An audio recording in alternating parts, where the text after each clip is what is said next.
Hello दोस्तों, आज के नए ब्लॉग में आपको खुशामदीद करता हूँ। चलिए आज का नया ब्लॉग शुरू करते हैं। तो काफ़ी लोग अपने दोस्त भाई यार पूछ रहे हैं कि आप सऊदी अरब बाई कार गए तो कितना खर्चा आया। तो मैं इसकी डिटेल आपको पूरी बताऊँ।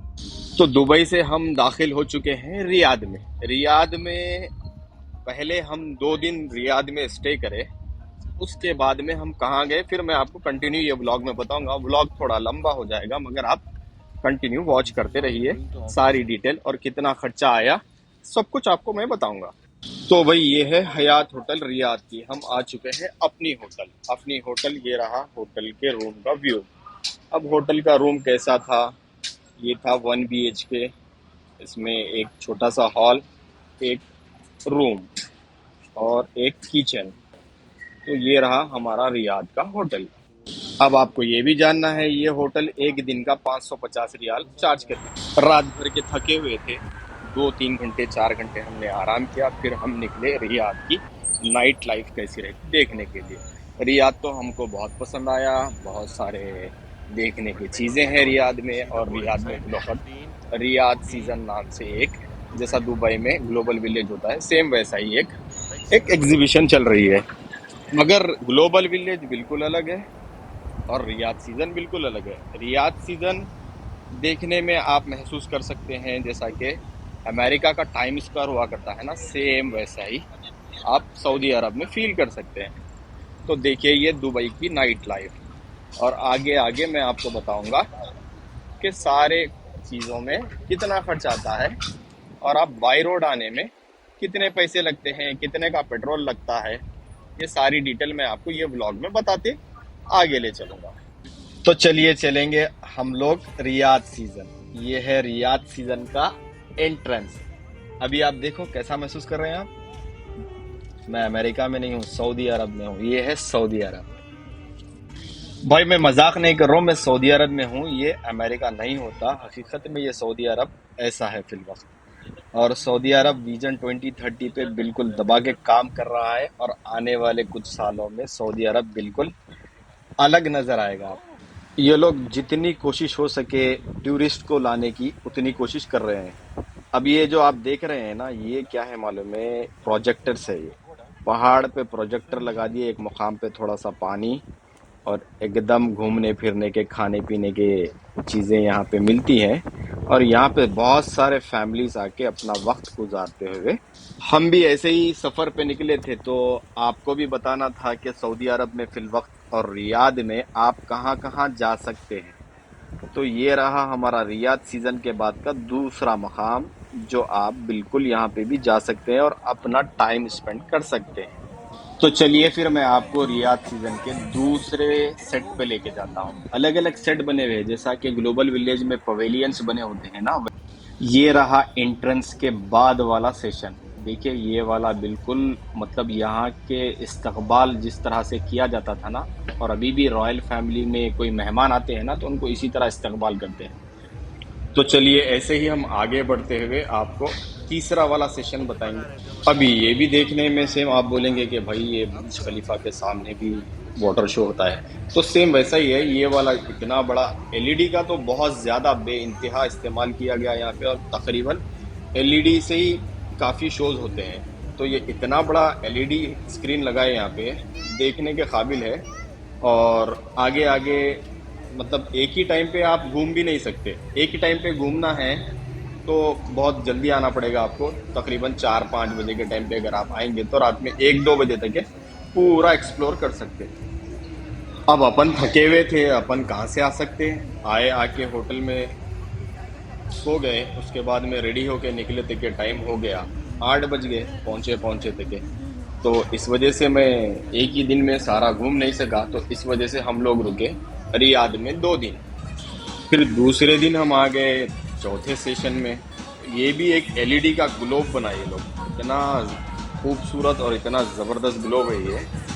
काफ़ी हर चीज़ देखने के काबिल है। जितना आप घूमेंगे उतना ही इस एग्जीबिशन का मज़ा ले सकते हैं, क्योंकि आपको घूमना है तो ही आप सारे सेशन में जा सकते हैं। ये भी देखिए, आप यूरोप से कुछ कम नहीं। मैं यूरोप में नहीं हूँ फिल वक्त, सऊदी अरब में हूँ। सऊदी अरब का ये है रियाद सीजन सिर्फ नाम ही काफ़ी है, बोलते हैं ना, सेम वैसा ही है रियाद सीजन। और मेरे पास में फिल वक्त कोई माइक नहीं है, मैं ये खुद अपने मोबाइल के माइक से रिकॉर्ड भी कर रहा हूँ। काफ़ी लोग सोच रहे होंगे कि भाई आवाज़ थोड़ी कम आ रही, थोड़ा मेरे को सजेस्ट करिए कि आवाज़ मेरी अगर कम आ रही तो कौन सा माइक लेना चाहिए और कौन से माइक में अच्छी आवाज़ आती, ताकि आपको क्लियरिटी के साथ में समझ में आ सके। तो ये है रियाद सीजन का चौथा सेशन। ये है फूड कोर्ट, यहाँ पे हमा शाम के हर कंट्री का फूड मिलेगा आपको। तो दूसरी सिटी के लिए भी हम निकलते हैं, वो भी इसके बारे में भी बताऊंगा। तो चलिए, मैं जा रहा हूँ होटल, फिर सुबह में निकलना है दूसरी सिटी के लिए। तो हेलो दोस्तों, फिर से हम दूसरी सिटी के लिए निकल चुके हैं। अभी हम जा रहे हैं दम्माम। तो दम्माम का हमारा सफ़र शुरू हो चुका है, बने रहिए मेरे साथ और मैं आपको दम्माम के बारे में भी बताऊंगा और दम्माम के कहाँ कहाँ घूमने वाले प्लेसेस है वो भी आपको बताऊंगा। तो ऐसे ही मेरे साथ बने रहिए हमारे सफ़र में साथी बनकर। अच्छा, जब दुबई से हम लोग निकले थे तो वो टाइम पे हमने 280 दिरहम का पेट्रोल डलवाया था गाड़ी में, क्योंकि दुबई में पेट्रोल का प्राइस अलग है और सऊदी अरब में पेट्रोल का प्राइस अलग है। सऊदी अरब जब हम बॉर्डर पार करे, दुबई से सऊदी अरब में जब दाखिल हुए तो बॉर्डर पे आने के बाद में पेट्रोल के प्राइस में काफ़ी फ़र्क नज़र आया। जैसा कि 280 रुपये का दुबई में मिलता है पेट्रोल, तो सऊदी अरब में दाखिल होते ही आपको 220 रियाल में मिल जाएगा वही पेट्रोल। तो भाई 280 दिरहम और 220 रियाल में काफ़ी फ़र्क है। तो मतलब थोड़े लोग सोच रहे होंगे कि सऊदी अरब से पेट्रोल लेके आके दुबई में बेच लेंगे, ऐसा नहीं कर सकते। सफ़र पे गए तो जाने के टाइम में जितना बॉर्डर तक ज़रूरत है उतना पेट्रोल डलवा लेना, उसके बाद में फिर सऊदी अरब में आपको सस्ता तो मिल जाएगा। तो फ़र्क कितना हो गया? 60 रियाल का फ़र्क हो गया। 60 रियाल दुबई के तकरीबन आपको 50 दिरहम तक के बन जाते हैं, 50-55 दिरहम तक के। तो चलिए, दम्माम में ये रही दम्माम की होटल। दम्माम में आने के बाद में भाई मुसाफिर है, होटल ही लेना पड़ता, ना खाला है ना चीचा है ना पुप्पू है, समझे। रिश्तेदार रहे तो आपको रहने के लिए आसानी हो जाती है, मुसाफिर के लिए क्या है? होटल। होटल लेना पड़ा। तो अब आपको ये भी जानना है कि ये होटल आपको कितने में मिली। भाई जरा होटल तो देख लो, मैं आप लोगों के लिए वीडियो बना रहा हूँ, होटल देखिए, उसके बाद में फिर मैं आपको बताऊंगा। मगर रियाद से तो कम में मिली ये होटल। ये होटल का 380 रियाल पे करे। फिर हम निकल गए दूसरे दिन। जैसा ही रात में पहुंचे, उसके बाद में दूसरे दिन सुबह में निकले दम्माम घूमने के लिए। अभी हम हैं दम्माम में। दम्माम के सफर में भी बहुत सारे अच्छे अच्छे चीजें देखने को मिले। कॉर्निश पे जाने का मौका मिला तो हम आ चुके हैं कॉर्निश। कॉर्निश से बहुत नजदीक भी और एक एक कंट्री है, बिल्कुल कंट्री। अभी हम आ गए लंच पे, कॉर्निश पे लंच करे अल्हम्दुलिल्लाह ज़बरदस्त तरीके से। उसके बाद में फिर हम यहाँ से ही बैठे बैठे एक नई चीज़ मालूम हुई, ये अपने को मालूम ही नहीं था पहले। लंच करते करते पता चला ये फ्लाईओवर बहरीन का रास्ता है, दम्माम से बहरीन जाने का।